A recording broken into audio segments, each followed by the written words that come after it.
Boa noite a todos. Hoje nós vamos estudar o Evangelho segundo o Espiritismo, capítulo 27, Instruções dos Espíritos, Alegria da Prece, item 23. Vinde, vós que quereis crer. Os Espíritos Celestes acorrem e vêm vos anunciar grandes coisas. Deus, meus filhos, abre seus tesouros para vos dar todos os seus benefícios. Homens incrédulos, se soubesses quanto a fé faz bem ao coração e leva a alma ao arrependimento e à prece. A prece. Ah, como são tocantes as palavras que saem da boca que ora. A prece é um orvalho divino que destrói o maior calor das paixões. Filha primogênita da fé, ela nos conduz ao caminho que leva a Deus. No recolhimento e na solidão estás com Deus. Para vós não há mais mistérios, eles se vos revelam. Apóstolos do pensamento, para vós é a vida. Vossa alma se desliga da matéria e rola nesses mundos infinitos e etéreos que os pobres humanos desconhecem. Marchai, marchai nos caminhos da prece e ouvireis a voz dos anjos. Que harmonia! Não mais os ruídos confusos e a entonação aguda da terra. São as liras dos arcanjos, a voz doce e suave dos serafins, mais leves que as brisas da manhã, quando brincam nas folhagens dos vossos grandes bosques. Em que delícias caminhareis! Vossa linguagem não poderá definir essa felicidade, tanto entrará por todos os poros, tanto a fonte na qual bebe, orando, é vida e refrescante. Doces vozes, embriagadores perfumes que a alma ouve e saboreia quando se lança a essas esferas desconhecidas e habitadas pela prece. Sem mistura de desejos carnais, todas as aspirações são divinas, e vós também orai com o Cristo, levando sua cruz do Gólgota ao Calvário. Levai a vossa cruz e sentireis as doces emoções que passavam em sua alma, embora carregado de madeira infamante. Ele ia morrer, mas para viver a vida celestial na morada de seu Pai. Santo Agostinho, Paris, 1861. Após a nossa leitura, vamos convidar a nossa amiga Flávia Fragoso para facilitar e auxiliar na reflexão dos estudos. A vocês aqui presentes e aos amigos que nos acompanham pelas redes sociais, bom estudo e boas reflexões. Boa noite aos visíveis, aos invisíveis. É uma alegria muito grande estar aqui, principalmente porque, como a Fátima falou, parece que está todo mundo em sofrimento. Quando a gente fala todo mundo, não digo todas as pessoas ao mesmo tempo. Alguém pode ter estado assim semana passada. Mas o que a gente vê é que há um peso. A impressão que dá é que há um peso, há um cansaço muito grande em fazer as coisas que a gente fazia antigamente de uma outra forma. Não estou falando só das coisas físicas.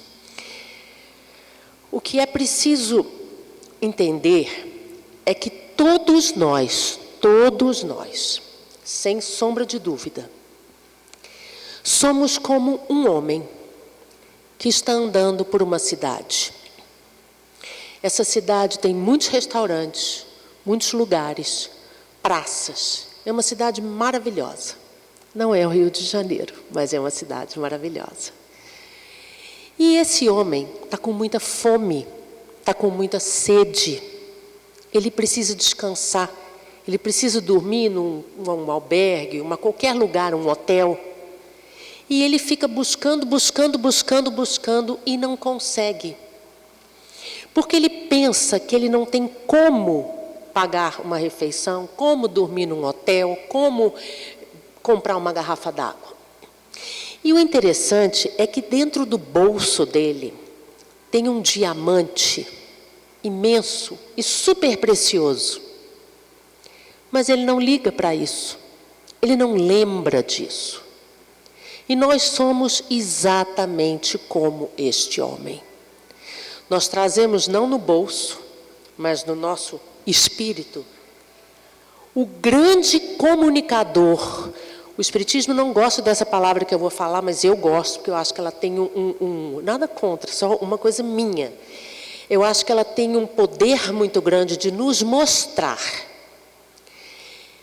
o que a gente pode ter se a gente pegar esse diamante. Não é conversa fiada. A gente pode se salvar de nós mesmos. Não é do outro, é de nós, dos nossos medos, dos nossos desânimos, das nossas angústias. As coisas podem continuar sendo como elas estão nesse momento. Pessoas que a gente ama que estão doentes, o emprego que a gente estava, a gente perdeu, situações de separação. As coisas não vão mudar nesse instante. Mas esse diamante que eu trago pode me fazer suportar isso de uma outra forma. Não vai me fazer ficar alegre de repente. Não é uma mágica.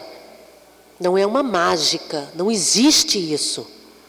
Mas é uma força descomunal que a gente, por falta de vontade, preguiça ou qualquer outro adjetivo, não busca conhecer.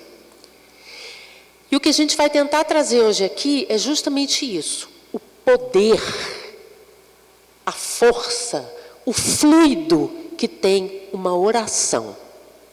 O fluido, a força, o poder que tem uma prece. E aí eu fui no dicionário para procurar o que é uma prece, o que é uma oração, porque a gente fala e muitas vezes a gente não está nem sabendo o significado real.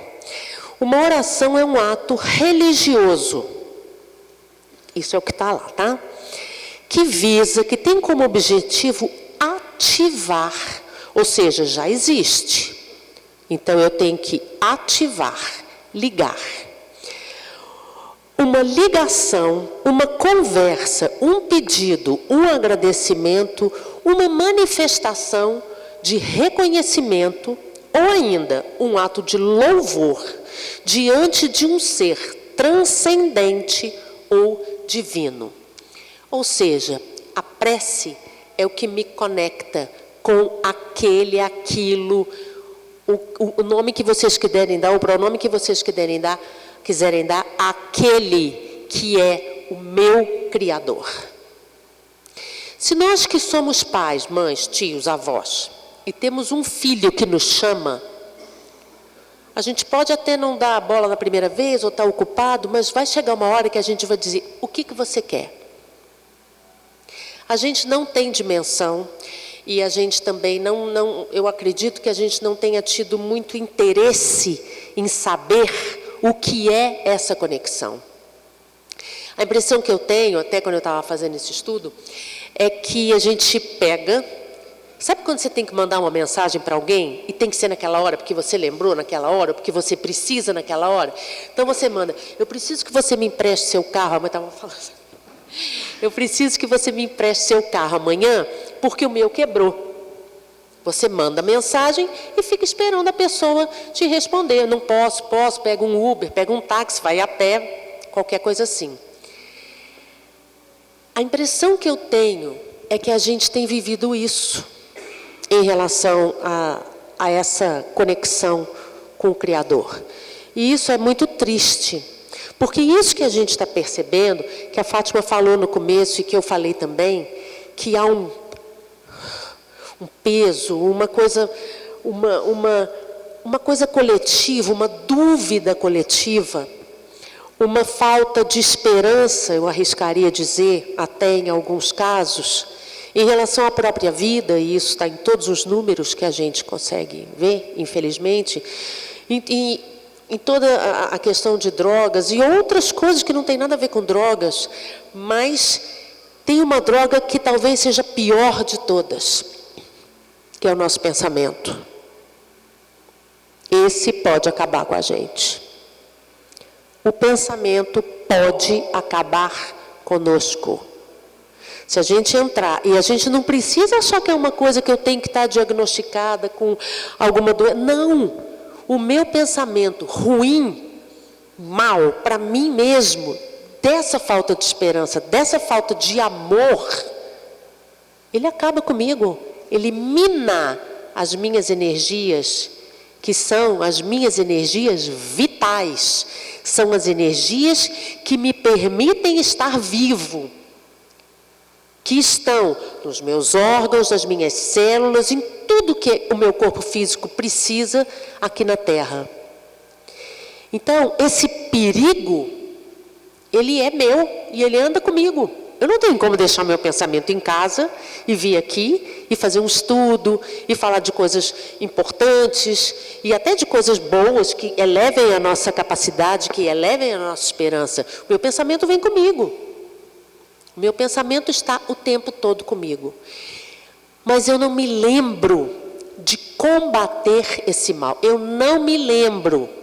Eu estou com um diamante no bolso e não uso. Eu estou com a vida a meu favor e não uso.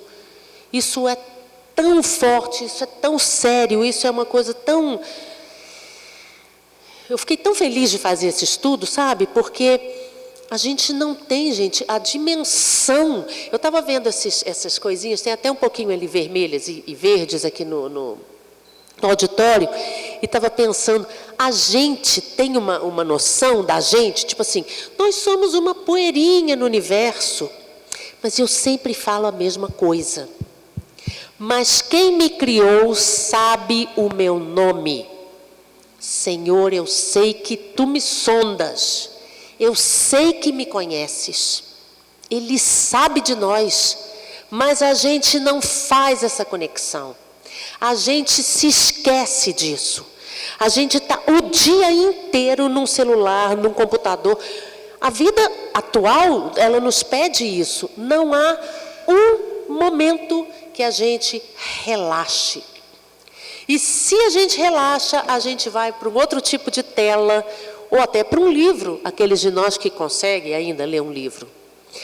Só que é um passo além do relaxar, não é relaxar, porque eu posso botar uma música e relaxar, e me faz bem isso.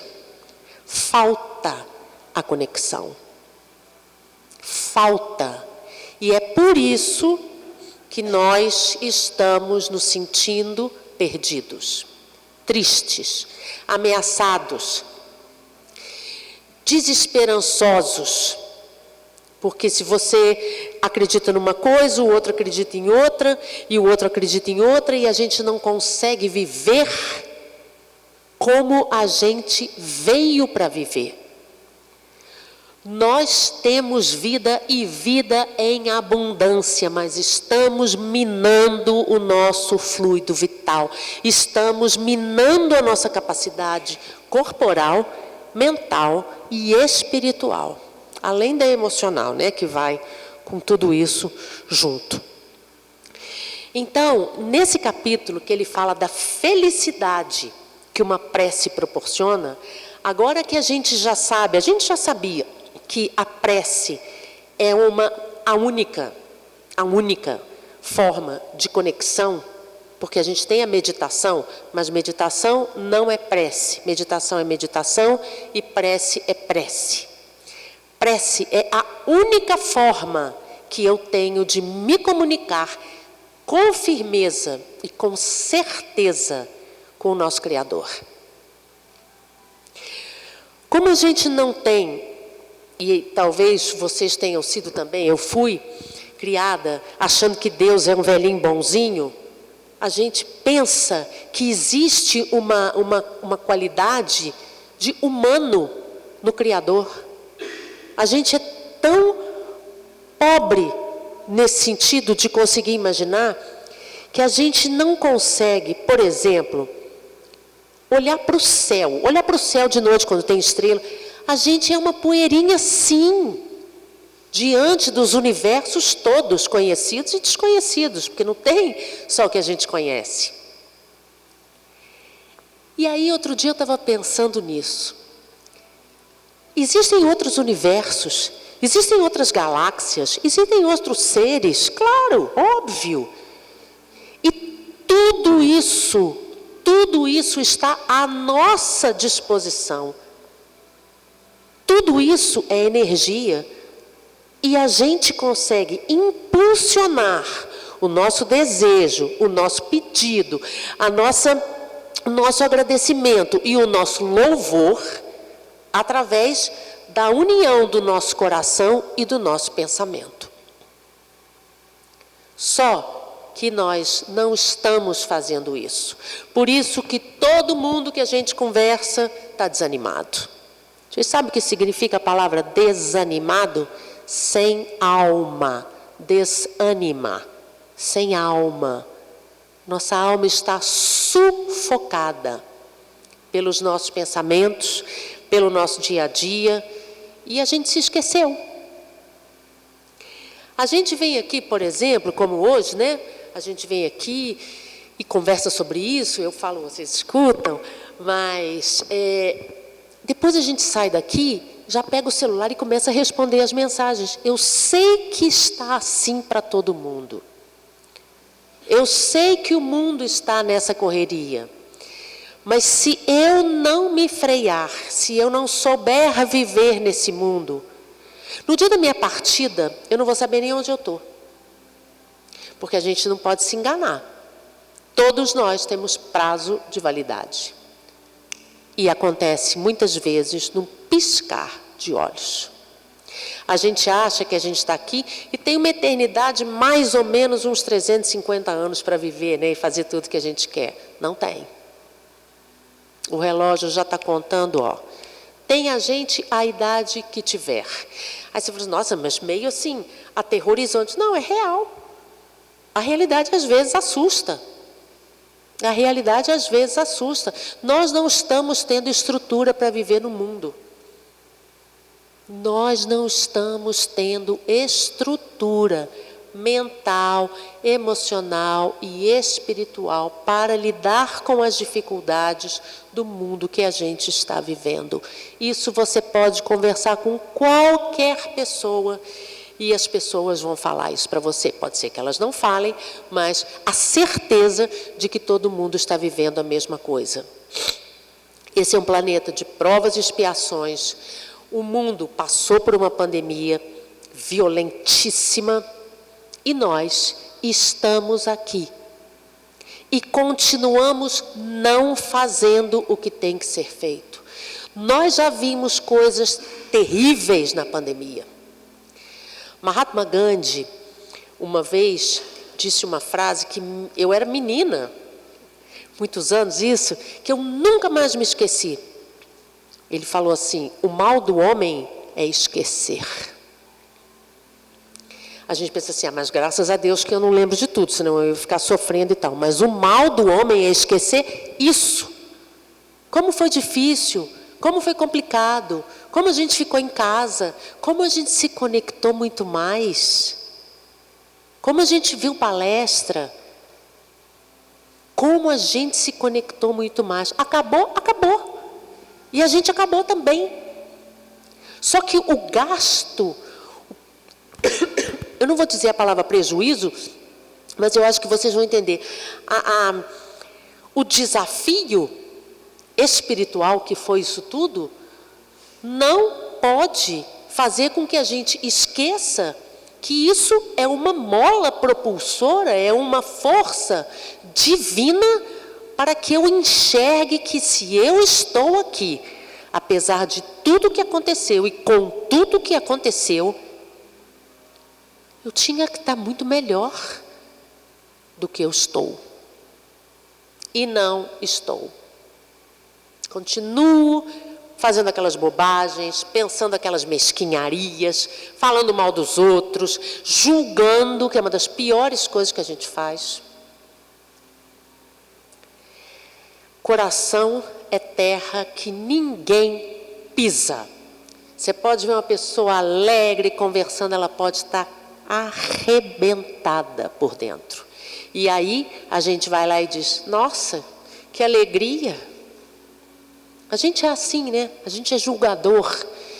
E a gente se A gente se mete onde a gente não tinha nada que se meter e a gente fala coisas que a gente não tinha nada que falar.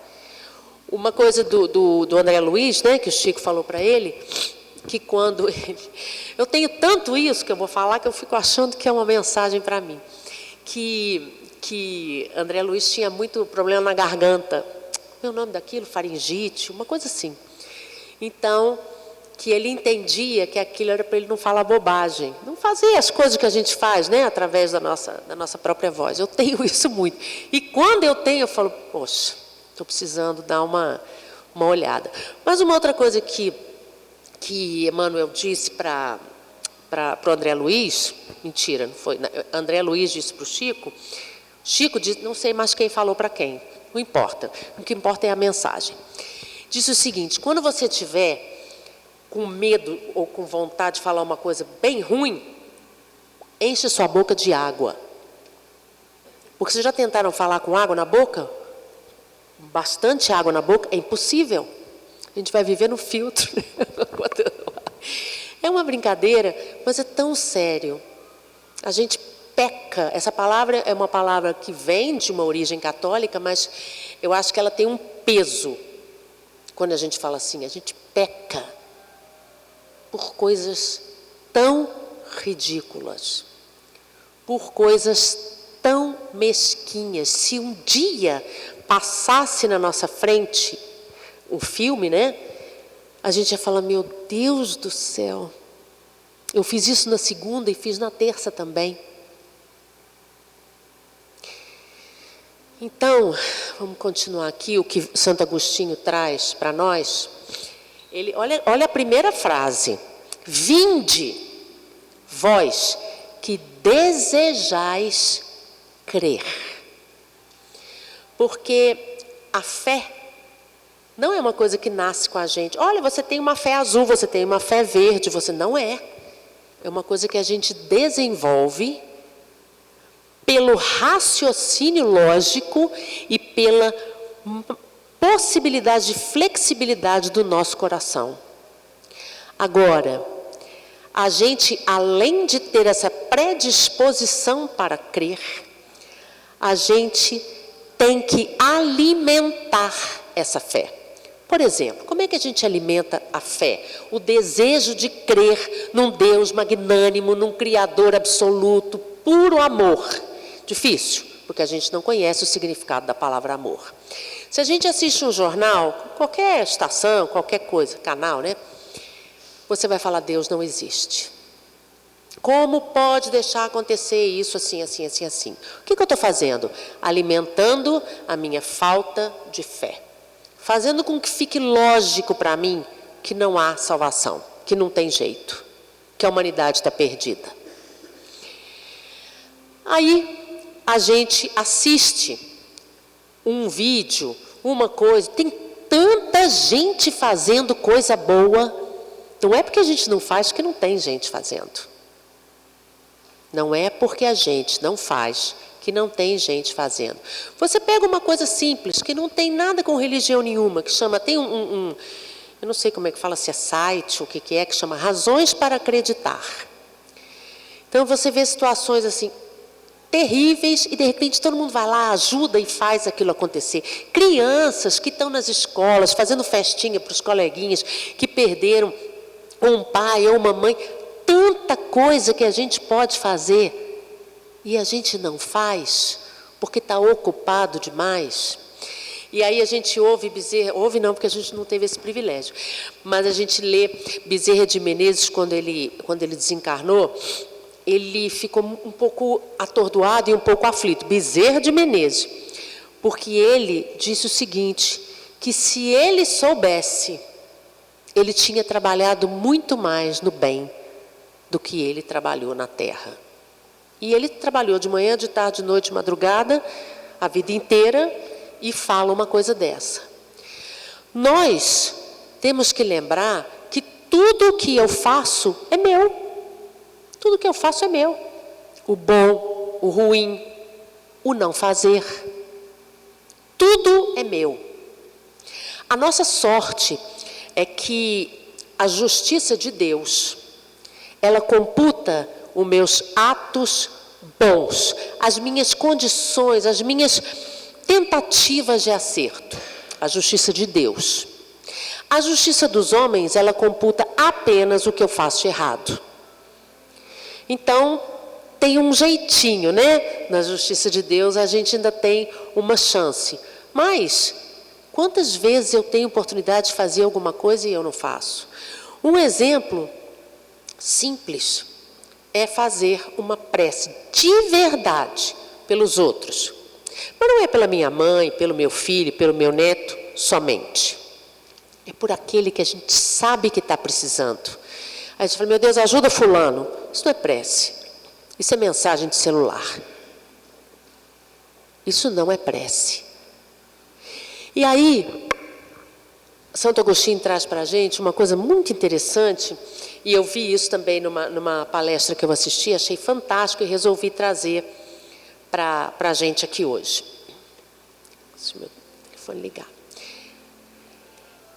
Quando a gente chega no centro, numa igreja, num culto, algum lugar, vocês já repararam que sempre tem uma leitura antes, porque chega todo mundo doido com as coisas do dia, então é preciso que a gente dê uma parada, dê uma relaxada, que não é prece, né? Dê uma relaxada para estar de verdade nesse lugar e conseguir absorver o que vai acontecer aqui. Porque se de nada o que eu estou falando adiantar, eu não estou sozinha.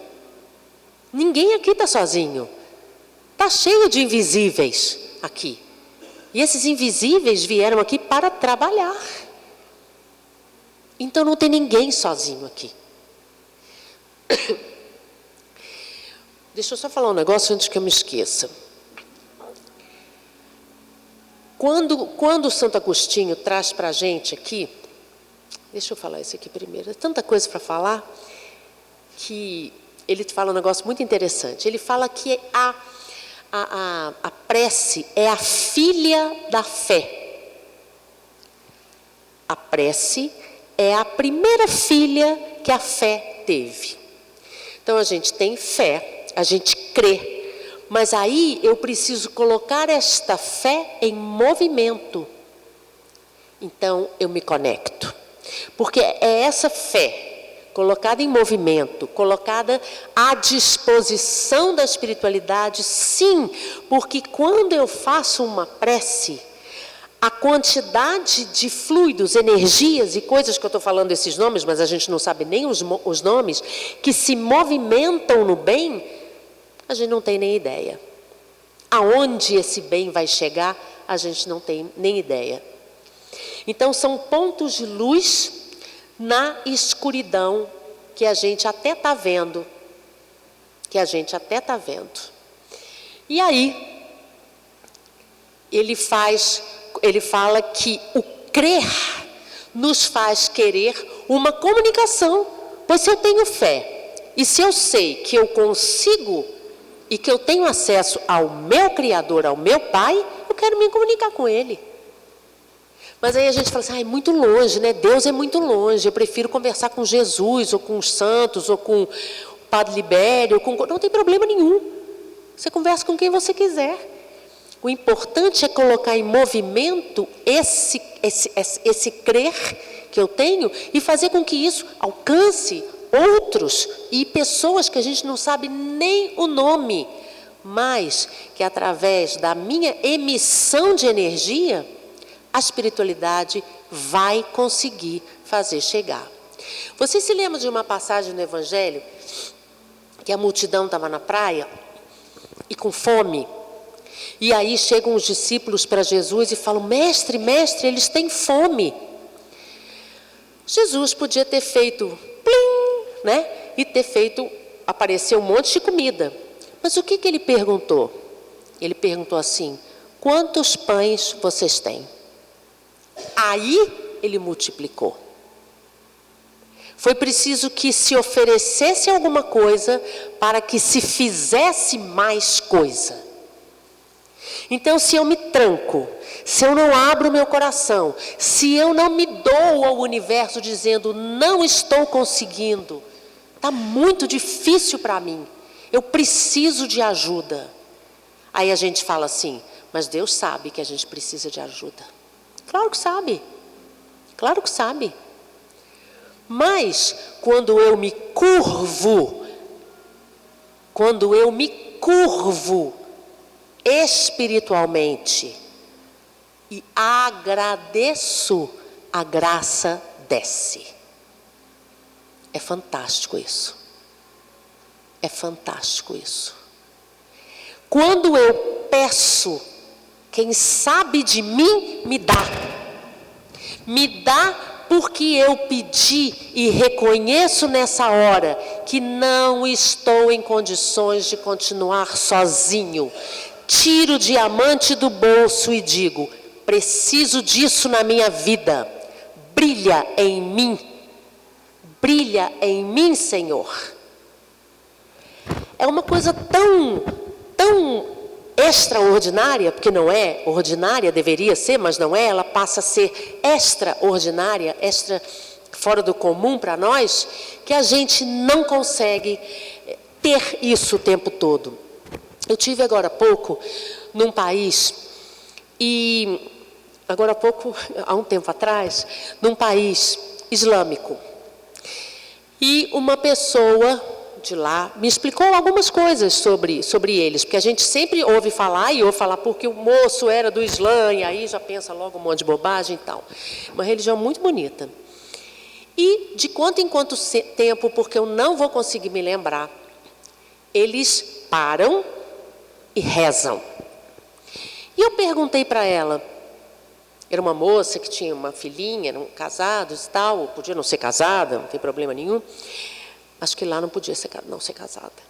Ela virou para mim e falou assim, porque é preciso conectar. Acho que são 4 vezes ou 5 vezes nesse país que eu fui por dia. É preciso parar e se conectar. E para todo mundo aonde for. Dentro do ônibus, lá onde a gente estava, era até uma mesquita. Se você estiver conversando, você vai ficar falando sozinha, se você não for, né, do Islã. Então, eles param e se conectam, porque assim eles dão conta de passar o restante do dia. Eu achei simples, óbvio e lindo. Era tudo que a gente precisava. Porque é uma parada obrigatória, vamos dizer assim, faz parte das regras deles. É uma parada obrigatória, mas que faz um bem danado. Faz um bem danado. Como é que dá meu tempo? Lá vem. Então, gente, a nossa preguiça, a gente não tem falta de fé só, não. Porque a fé é uma coisa muito engraçada. A gente tem fé quando está tudo bem, já viram?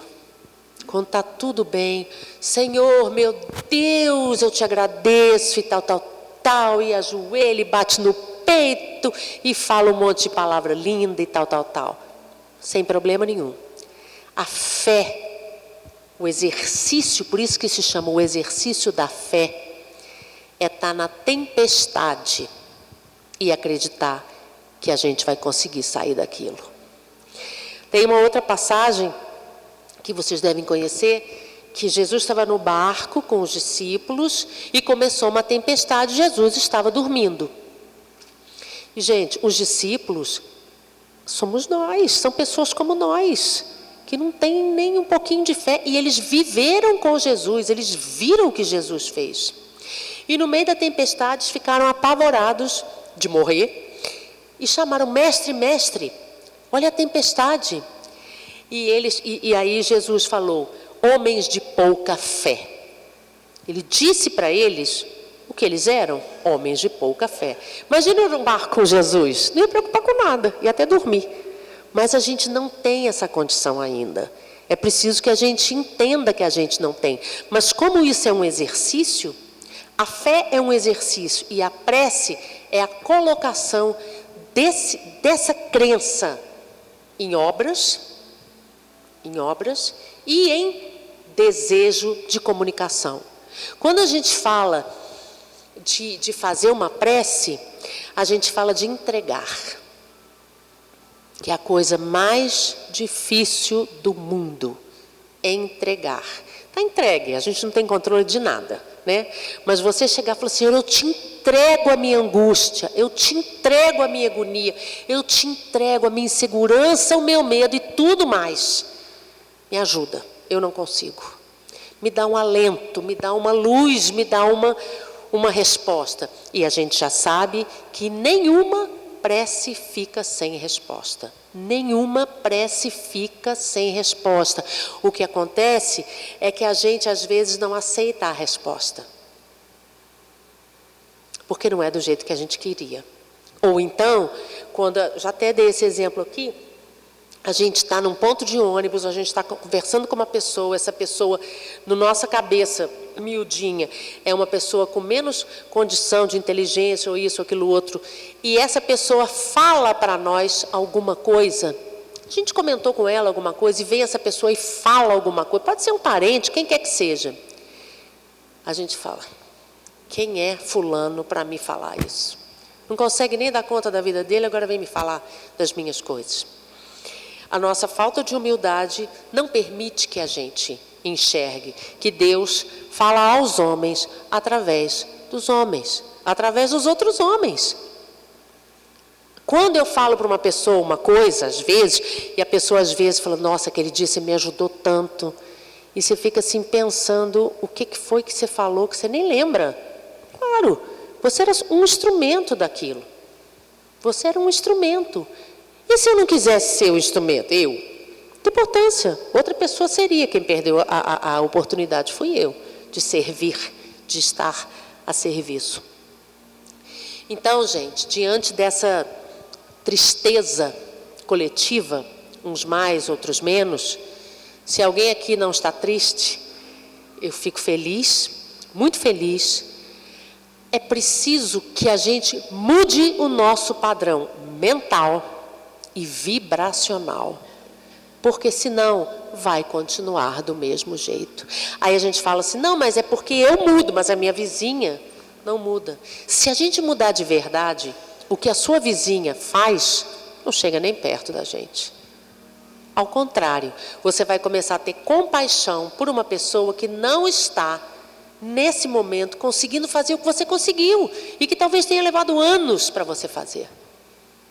E essa mudança de padrão mental, essa mudança vibracional, ela não é uma linha. Ela é assim, ó. Tem dia que eu acordo bem, tem dia que eu acordo péssima. E tem que fazer um esforço para poder ir trabalhar, para cuidar de um filho, para cuidar de um marido, para cuidar de uma esposa, para cuidar de uma pessoa doente. Porque não é fácil. Ninguém falou que ia ser fácil. Ninguém falou que ia ser fácil. Mas o que a gente sabe é que tem o diamante. Toda hora a gente tem que botar a mão no bolso e lembrar do diamante. E aí a gente não passa fome, não passa sede e consegue transitar pelas ruas do mundo com um pouco mais de paz. Que Jesus nos abençoe.